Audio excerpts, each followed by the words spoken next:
Dumating ang araw ng pagsusulit at sinalubong ng mga trumpet ang mga kalahok at isa-isa silang pumapasok hanggang umabot sa bilang na 20.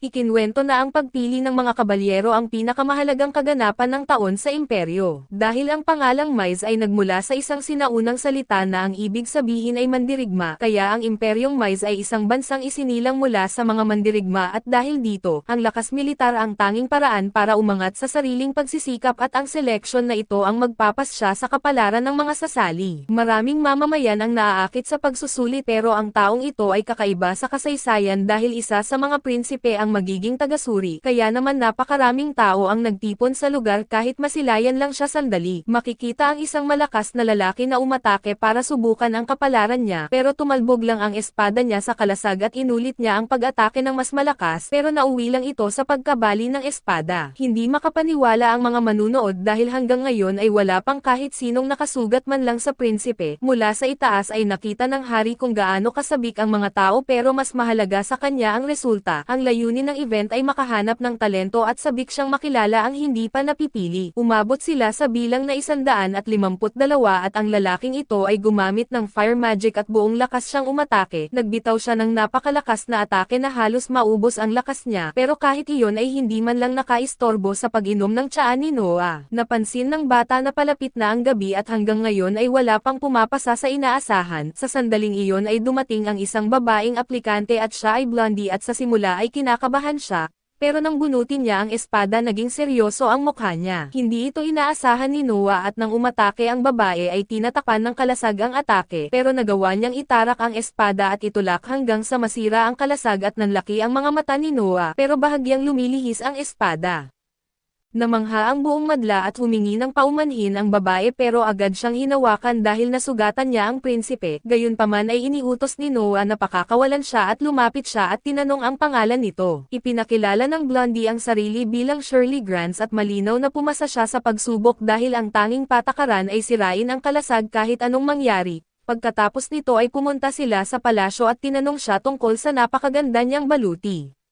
Sinabi ni Shirley na minana iyon sa kanilang pamilya mula pa sa mga naunang henerasyon pero tinanong din niya kung may parusa ba siyang matatanggap sa nangyari kanina. Ipinapaalala sa kanya ni Noah na aksidente lang ang pananakit at hindi iyon krimen o kasalanan dahil siya mismo ang nagutos na umatake. Pagkatapos ay pinapatayo niya si Shirley at inutusan na saksakin siya muli at ipinapaalala niya na bilang isang kabalyero, kailangan niyang sumunod sa utos at hinawakan ni Shirley ang espada at nagbigay ng utos si Noah. Nang umatake siya ay lumikha ang singsing ni Noah ng mas matibay na kalasag at doon naintindihan ng blondie ang lahat. Malinaw na kung gusto talagang ipagtanggol ni Noah ang sarili niya at nagawa niya iyon at kung nasugatan man siya, iyon ay dahil pinahintulutan niya. Ipinapaalala ni Noah na ang tungkulin ng isang kabalyero ay ang sumunod sa utos. Sinusubok niya ang katapatan sa kanyang mga kautusan dahil ang taong nagpipigil dahil sa takot sa kanyang katayuan ay wala siyang silbi. Sa halip ay seryoso siyang inatake ni Shirley mula pa kanina at muli pa na kahit matapos siyang nasugatan.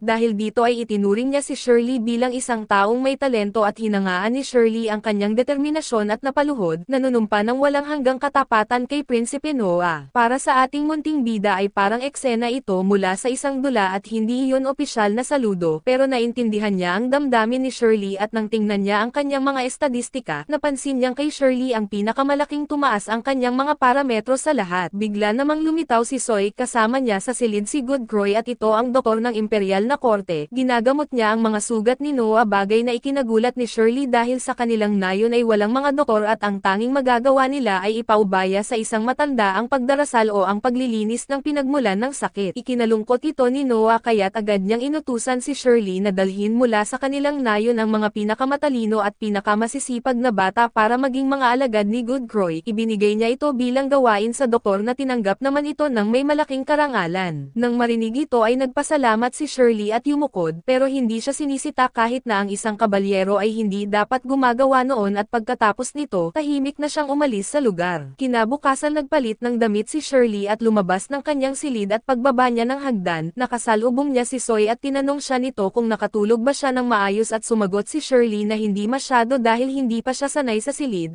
pero aminado siyang napakaluhong tirahan iyon para sa mga tagapaglingkod ng prinsipe. Magkasama silang naglakad habang nagkukwentuhan at maya-maya, nadatnan nila ang ibang mga katulong na nag-uusap tungkol sa isang paksa kaya't tinanong nila si Reyna kung ano ang pinag-uusapan. Sumagot si Reyna na iniisip lang nila kung anong klaseng babae ang mapang-asawa ng batang si Noah. Kinuwestiyon ito ni Shirley dahil 6 na taong gulang pa lang si Noah at tinawag naman siyang inosente ng iba at sinabing ang ibang mga prinsipe ay ikinasal na bago pa man umabot sa hustong edad na 15, itinuring ito ni Soy bilang kawalan ng respeto pero isang katulong na tahimik na umiinom ng tsaa ang nagsabing ipinapakita lang nito kung gaano kasikat si Noah. Hindi raw biro na dumarami ang mga kafe sa tapat ng mansyon kung saan naghihintay ang magaganda at mababait na babae na mapansin sila ni Lord Noah o kaya ay mas higit pa roon. Dahil dito ay tinanong ni Reyna si Soy kung gusto rin ba niya si Noah. Namula si Soy at sinabing sapat na sa kanya ang makapaglingkod sa Panginoon, saka nagpaalam na may iba pa siyang kailangang gawin at pagkatapos nito ay makikitang kasama ni Shirley si Noah sa opisina. Tinanggap ni Noah ang ulat ni Rowan tungkol sa paraan ng seleksyon at kung gaano kataas ang antas ng mga bagong aplikante ngayong taon. Pagkatapos nito ay hiniling ni Noah kay Shirley na samahan siya hanggang sa entrada at agad naman itong sumunod. Nang paalis na si Rowan ay napaluhod si Shirley at nagpasalamat sa pagdating nito. Nagulat si Rowan at sinabing huwag na siyang maging formal dahil pareho na silang mga kabalyero at malamang daw ay inutusan siya ni Noah na samahan siya para may matutunan na kahit pa medyo matalino si Noah.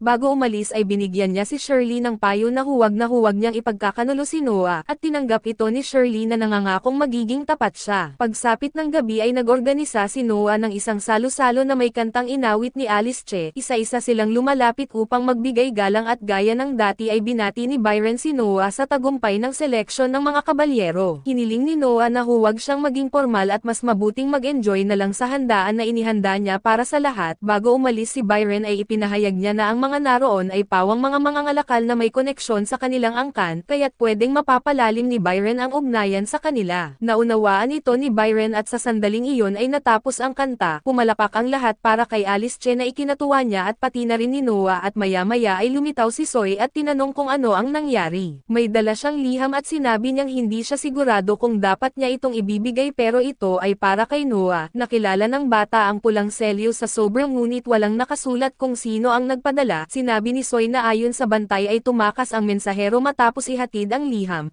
Kaya siya na ang nagdala nito dahil maaaring ito ay confidential. Binanggit ni Noah na tama ang ginawa niya at binuksan ang liham at sa sandaling iyon, naging alerto ang mga babae pati ang espada niya pero pinapakalma sila ni Noah at pagkabasa niya ng liham, nalaman niyang may binabalak ang mga natitirang rebelde sa Armelia. Dahil dito ay napag-isip ni Noah na ang nagpadala ng liham ay may nagkunwaring pumasok doon para mag-imbestiga at inisip niyang ito ang sundalong dumating noon para magbabala tungkol sa rebelyon sa Armelia. Naalala ni Zoe na parang labis na humahanga ang kabalyerong iyon kay Noah. Pakiramdam ng binata ay alam na ni Noah ang tungkol sa rebelyon noon pa man, pero pinakinggan pa rin niya ang lahat ng sinabi ng binata nang hindi nagsasalita at inisip ni Shirley na ginagawa iyon ng sundalo para suklian ang kabutihan ni Noah, na para sa kanya ay kahanga-hanga dahil sobra ang katapatan nito. Ngunit ipinaliwanag ni Noah na masama ito dahil napakadelikado ang magkunwaring spy ng walang sapat na training, dahil kapag nahuli ay siguradong papatayin at naalala niya na naroon pa ang kapatid niyang si Henry kaya magpapadala siya ng mensahero para pigilan ang spy. Makalipas ang ilang araw ay dumating ang sagot na liham at binasa ito ni Noah at lalo siyang nabahala. Tinanong siya ni Soy kung may balita at ipinaliwanag ni Noah na nangyari ang kinatatakutan niya, nahuli ang spy at pinapahirapan. Nang umamin ito ay naging sobrang brutal ang ginawa sa kanya at nailigtas siya ng unit ng kapatid ni Noah pero hanggang ngayon ay hindi pa rin siya nagising at sinisi ni Noah ang sarili dahil kung nalaman niya lang agad ay napigilan sana niya ito. Naalala niya ang turo ng kanyang ama na ang impormasyon ay isang sandata, kaya inutusan niya si Soy na makipag-ugnayan sa Armelia at gawin ang lahat para mabuhay ang lalaking iyon at para kay Noah, hindi kailanman sulit isakripisyo ang isang tapat na kabalyero para lang sa isang impormasyon. Makalipas ang ilang araw ay nagpunta sina Noah at Shirley sa palengke at namangha si Shirley pero binanggit ni Noah na huwag magpalibang dahil may bibilhin sila at magpapasalamat din sa tulong ni Henry. Dumating sila sa tindahan ni Alan at ang parehong taong nagbigay ng singsing, maraming alahas at kayamanan sa tindahan pero may napansin si Noah na parang simpleng bato at namangha ang tindero sa talas ng kanyang pakiramdam at ipinapahubad ang tela na nakabalot na naglalantad ng isang estatwang salamin ng Diyosa.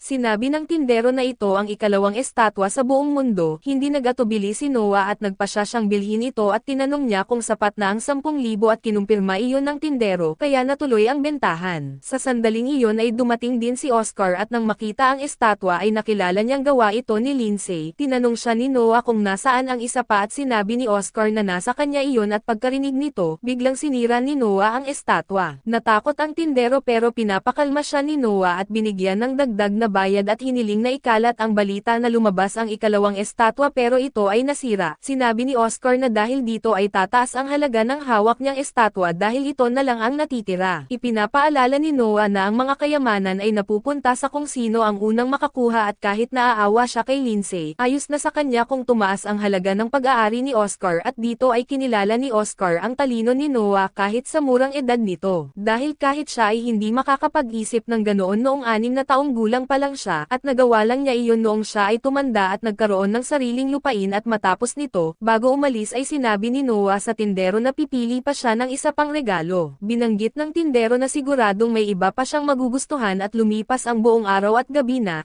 Sa pag-uwi ay napansin ni Noah na tila nag-iisip si Shirley at tinanong kung ano ang problema. Sumagot siya na patuloy pa rin siyang namamangha dahil simula nang maglingkod siya kay Noah ay palagi siyang may bagong natututuhan. Kahit ngayon bagamat naintindihan niya ang dahilan ni Noah, pakiramdam niya ay sobra ang pagsira ng isang kayamanan at nilinaw ni Noah na isa lang iyong bagay at wala ng iba dahil para sa kanya ang tunay na kayamanan ay ang mga tao, ang mga nanunumpa ng katapatan at nananatiling tapat kahit sa gitna ng paghihirap. Labis na namang si Shirley sa mga salitang iyon at idinagdag ni Noah na isa rin siya sa mga kayamanan niya dahil sa mga nakaraang araw ay marami na siyang natutunan tungkol sa kanya at muli na namang namangha si Shirley sa paraan ng pag-iisip ni Noah. Nawala ang lahat ng pagdududa niya at buong paniniwala niyang binanggit na para siyang isang haring galing sa isang dula. Habang tumatakbo sa tabi niya ay nangako siyang susunod sa kanya habang buhay. Tumanggo lang ang bata at sa isip niya ay nais lang niyang magkaroon pa ng mas maraming kayamanan kapag siya ay tumanda at bumalik na sa sariling lupain. Lumipas ang 6 na mahabang taon ay lumaki na si Noah at 12 taong gulang na. Pinagpaalaman siya ng lahat ng mga kasambahay habang papunta siya sa entrada ng mansyon kasama sina Soy at Shirley at Oo. Kitang-kita na malaki na ang ikinabago niya. Kung gusto mong malaman ang kasunod na mangyayari, panoorin ang mga video na lumalabas sa inyong mga screen at mag-subscribe upang hindi ninyo makaligtaan ang susunod na bahagi.